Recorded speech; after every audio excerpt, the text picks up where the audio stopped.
Johannesburg has been spreading, and Gauteng has been spreading a lot to the north, somewhat to the south, a lot to the east, but the west, which was at one stage a thriving mining community, and by that I mean the Krugersdorp, the Western District Municipality, Rand West and Western area, due to the mining and prices of gold and challenges with unions and so on, has started going into a decline.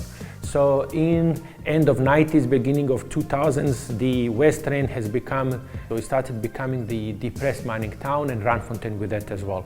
Lots of jobs have been lost, mines have been scaling down, have been using more technology, have been trying to avoid challenges with unions and so on and so forth. And as a result of this, the Randfontein became a depressed mining town. We don't have electricity. We don't have free water, and then we're supposed to pay water. We are sharing. We were having 4 toilets, and we're supposed to share them with 300 people. One of the interventions that we made was to make a call for the private sector to join partnership with the Department of Human Settlement, with government, with the view to opening up the economy of our department to investors. We all agree that there is urbanization, high percentage of urbanization, and there's going to be an urbanization explosion. We need to plan for this movement of people in terms of human settlement and project how Gauteng is going to look like in the next 30, 50 years.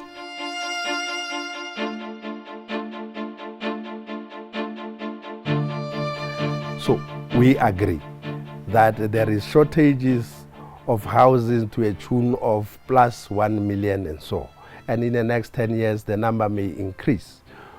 We also agree that government alone or private sector alone would not be able to address some of these issues. So it makes a business sense, it becomes an imperative therefore that together, including communities, must structure ourselves such that we are able to address these shortages. So it then became clear to me and my colleagues that a numerous engagement with the communities to explain to them, to take them through the subsidy accommodation or the subsidy beneficiation, it was very key. If you are not happy about what is my team being the task team are doing, you have the right to come to me as an MMC. MMC, we are not happy. I'll call the developer and we'll sit down and we'll engage further on those things.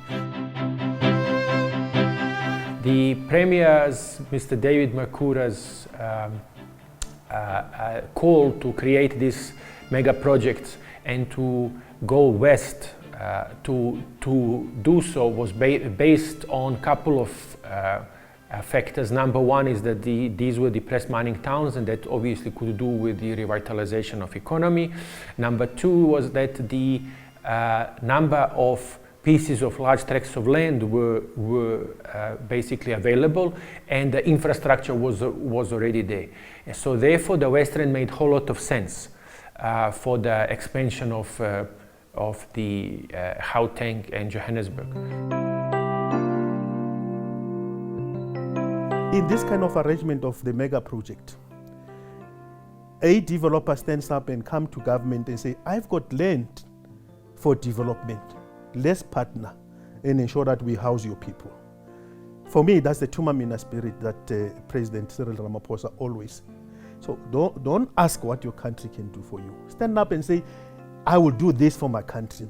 So we want to thank those developers because they are true soldiers of the Tloome Mega project as it is, because they stood up, went to government, say this is the asset we have, you can build the houses in this asset, let's join hands.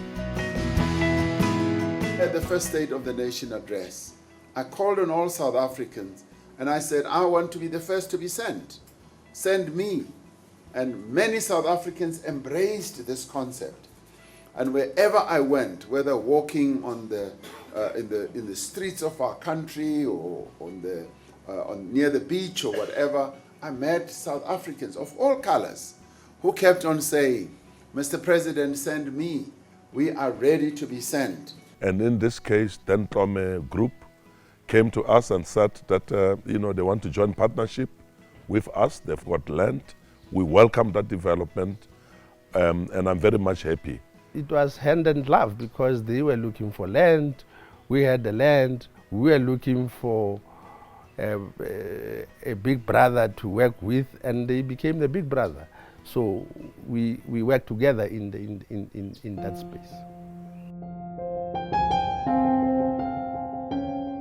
What makes Tloome very unique, there are two issues there. The one issue is the name itself, Tloome, because Tloome was an activist who committed his life to liberate the people of this country, who ended up in exile, having difficult times there in exile, came back and unfortunately is no more with us. But that's the first thing that makes it unique. What the project does to us, and to me in particular, is that it is a continuous reminder that we are here not for ourselves, but we are here for our people. But indeed, I am committing to this particular community as well, that I would make sure that is why the establishment of the task teams. The task team, you would remember that I'm the MMC for Human Settlement. Therefore, I can't be on site most of the time. But yet, I expect my people who are... If you go to those communities where this project is going to take place, you see poverty written all over in the face of a child outside the shack there, in the face of a father working in the farm there, in the face of a mother working as a domestic worker, in the face of a child walking to school, in the face of a young person who has got nothing to do. And we're saying to them, we're bringing this hope to you, living in according to the true spirit of the name itself, or the owner of the name, Comrade Tloome. And we're saying to those communities there, take care of this project. Let's not have a situation wherein the project gets stopped because there are disputes. Whoever who's going to be part of this project, and then our promise to him is that this project will be running smooth. There will be no trade, there will be no disruption, there will be nothing. There will be no time paying, actually payments to this project.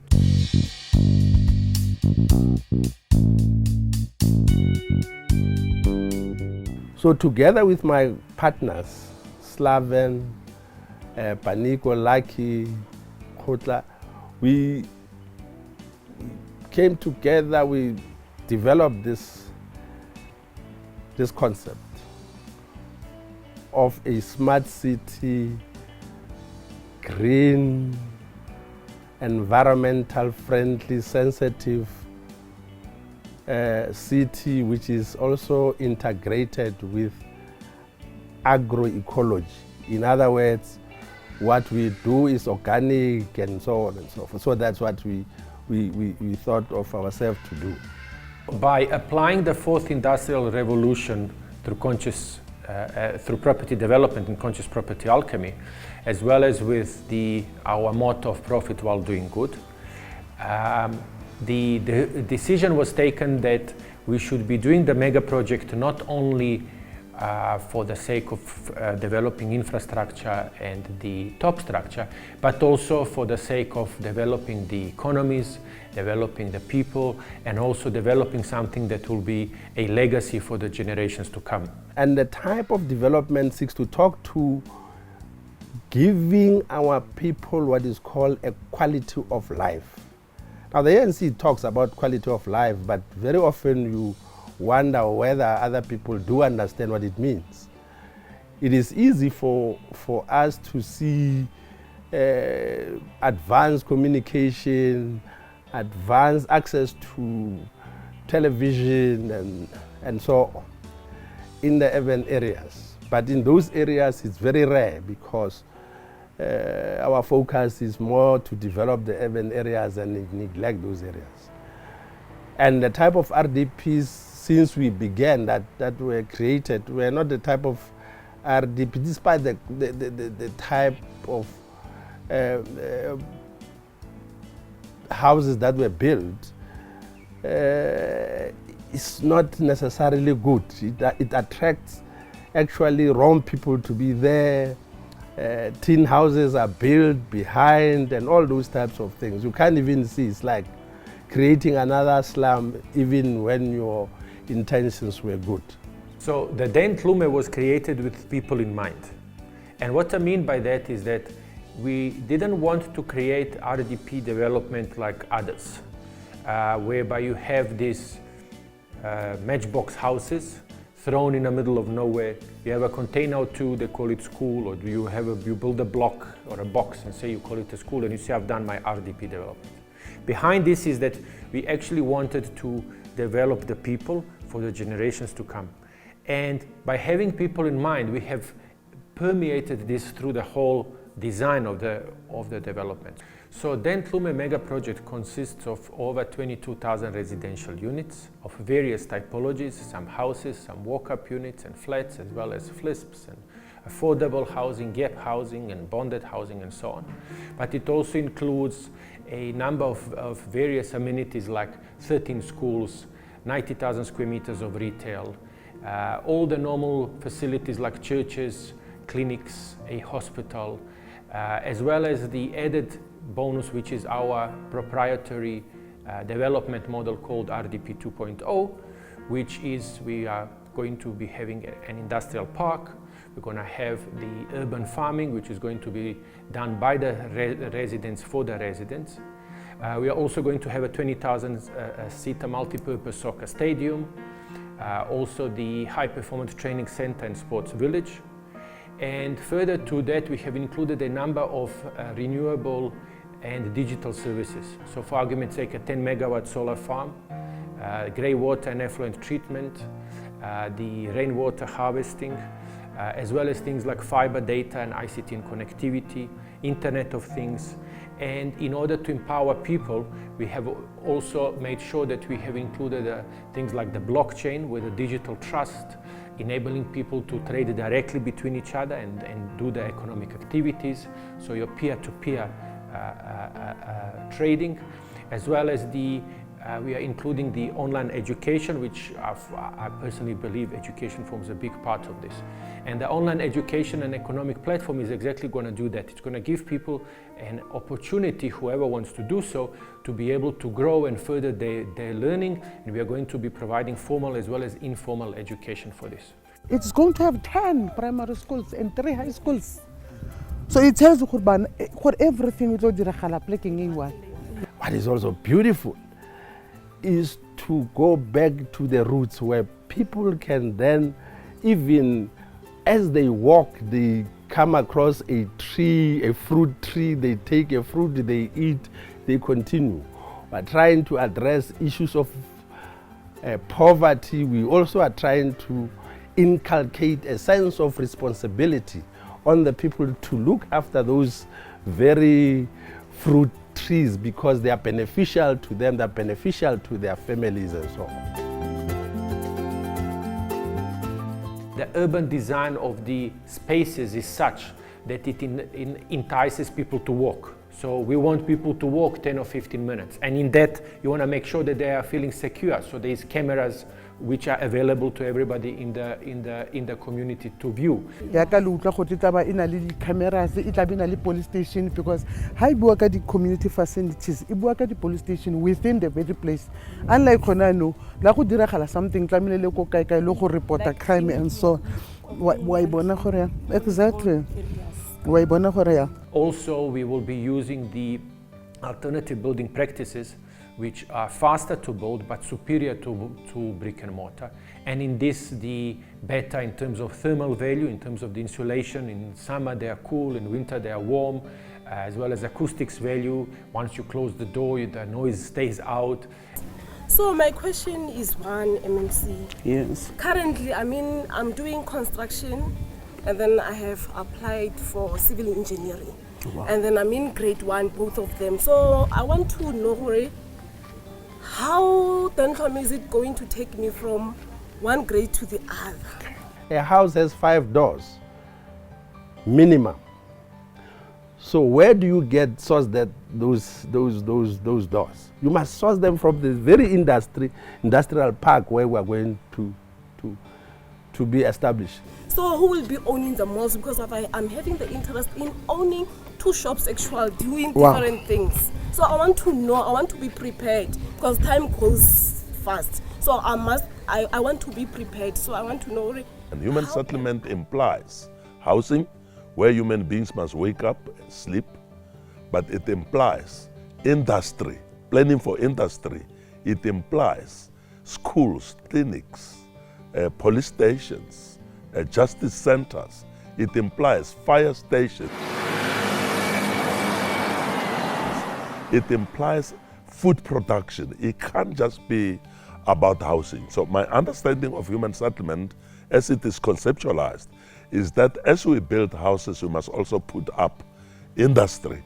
For that purpose, we have a number of partners, some of which are strategic partners like the Steinhobel or Definity, with whom we are creating the polymer plants to be able to supply the materials and the hardware and so on for the construction that we'll be needing. So with the Tloome Mega City project, our full intention is to grow the community into prosperity. That is very important, that we manufacture on that site. We're using materials that come in as raw materials and they go out as valuable products. And there's a whole lot of impacts, and it's a multifaceted syndrome which I must orchestrate. It's my job, and we want to make Tloome one of the business models that is admired and replicated and duplicated around South Africa and the world. So it suffers the good fortune of being one of the first places that's going to be done, certainly in South Africa. This is a polymer wheelbarrow, which is a fancy word for plastic again, as I mentioned, which is made of plastic. It can't rust. This is for the mines and for construction and residential. With this particular type of specialist molding technique, these elements of this wheelbarrow are actually hollow plastic, which is a very specialist know-how and technique that's going to be utilized in much of our production lines, which enables things like chairs and school desks and bicycles to be made very, very strongly out of these engineering polymers. This has got what we call ergonomic design, which is a hand grip which is comfortable and very functional, also quite aesthetically pleasing, meaning that it actually looks like a kudu horn, which is a nice African product from Africa, and this is exactly the type of thing we're going to be doing and exporting top quality product to the world right out of Tloome Mega City. So by integrating the community with the facilities and also community with jobs, we are bringing jobs to the community. We are not taking community and say, come and travel 20 kilometers, we'll give you jobs. So we are bringing jobs to the community, and we also, in the same way, we are not saying come here and let us train you, but we are bringing the training to the community with this online education, with the learning center, and so on. Furthermore, we are going to be enabling the community to organize themselves in a sense that there'll be a community radio, online community TV, and this will be done by the community and for the community. So the unique value proposition is to create an environment, a development, and a new town that can stand on par. The fact that it's RDP does not mean that it is inferior in any way. The RDP development that can stand on par with any other first world development anywhere in the world. The idea for us is to develop what you may call an integrated and sustainable economy for the people, the residents there, with resources retained in the environment and rotating. So there will be rotation and retention of capital in the space where we are talking, where we are going to be developing. We are saying to the people of Tloome, we are saying to people of Matlakeng, We are saying to the people of Bekezal Simunye, we are saying to people of Tusanang, we are saying to the people of Western area, in Green Hills, in Rangate, in Dwarsdorp and adjacent areas. This is your project. The fact that it is RDP does not mean that it cannot be or should not be a smart city development. And in this development, we are going to create a basis where the new or next Elon Musk or Nikola Tesla can come from, as long as they are in the development and they are connected. That opportunity that comes from then Tloome can change your future. And let's protect this legacy, making sure that when it ends, our life must not remain the same.